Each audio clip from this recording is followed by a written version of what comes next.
गणेश चतुर्थी की कथा। गणेश चतुर्थी, जिसे विनायक चतुर्थी भी कहा जाता है, भगवान गणेश के जन्मोत्सव के रूप में मनाया जाता है। ये त्योहार भाद्रपद मास के शुक्ल पक्ष की चतुर्थी को मनाया जाता है। आखिर गणेश चतुर्थी के पीछे क्या कहानी है, आइए जानते हैं। बहुत समय पहले की बात है।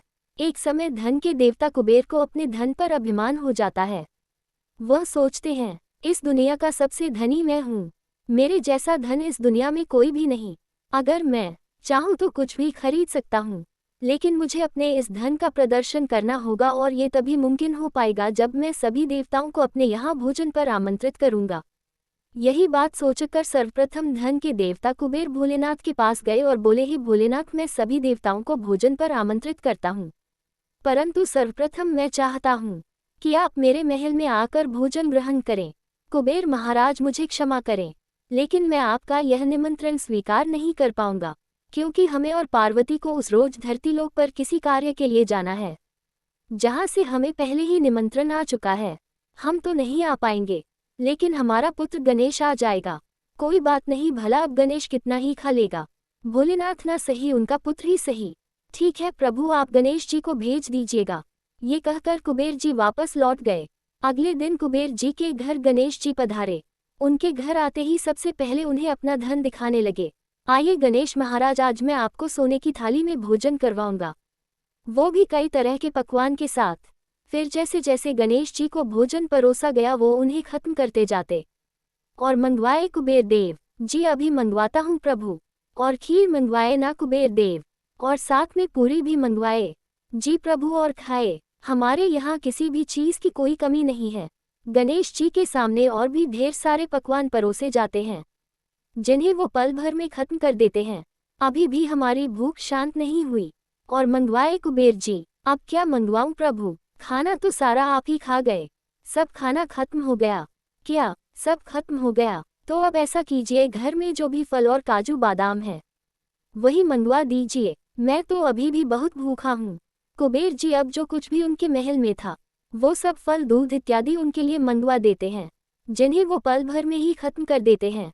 लो, अब तो ये सब भी खत्म हो गया, लेकिन हमारी सुधा है कि खत्म ही नहीं हो रही।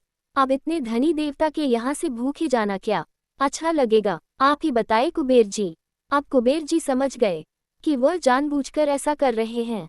कुबेर हाथ जोड़कर गणेश जी के सामने खड़े हो जाते हैं और कहते हैं, हे प्रभु, माफ कीजिए, मैं समझ गया हूँ कि आपकी भूख शांत क्यों नहीं हो रही।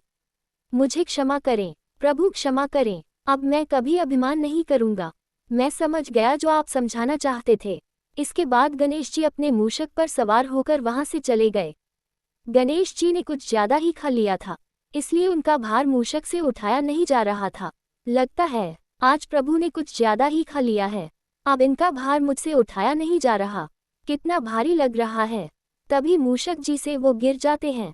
अरे मूषक महाराज, ये क्या किया आपने, हमें गिरा दिया, हमारे सारे वस्त्र भी गंदे हो गए।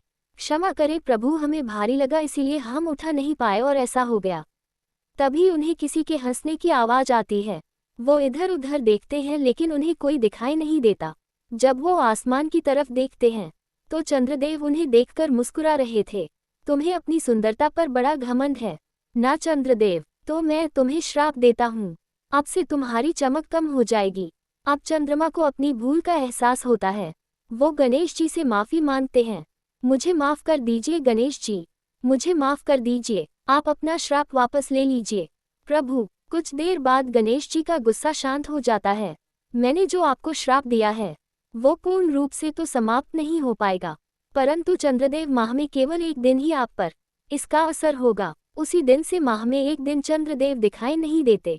साथ ही उन्हें गणेश जी ने एक वरदान भी दिया, मेरी हर वर्ष आने वाली गणेश चतुर्थी पर मेरे साथ साथ लोग आपकी पूजा करेंगे, तभी मेरी पूजा सफल होगी और आपको अर्थ देने पर व्रत पूर्ण होगा। परंतु मेरे श्राप के कारण आज के दिन आपको देखने वाला कलंक का भागी बनेगा। चंद्रदेव, उसी दिन से गणेश चतुर्थी पर चंद्रमा के दर्शन करने वालों को दोष लगता है। गणेश चतुर्थी पर भगवान गणेश की पूजा करने के लिए सबसे पहले सुबह जल्दी उठकर स्नान करें और स्वच्छ वस्त्र पहनें। फिर पूजा स्थल को साफ करें और गंगा जल छिड़के। इसके बाद गणेश जी की मूर्ति स्थापित करें, तिलक लगाएं, दीपक जलाएं और फल, फूल, दूध और मोदक चढ़ाएं। गणेश जी की आरती करें और मंत्रों का जाप करें। गणेश जी की प्रतिमा या चित्र के सामने खड़े होकर ओम गणपतिये नमः मंत्र का जाप करते हुए गणेश जी का आवाहन करें। जय गणपति नमः।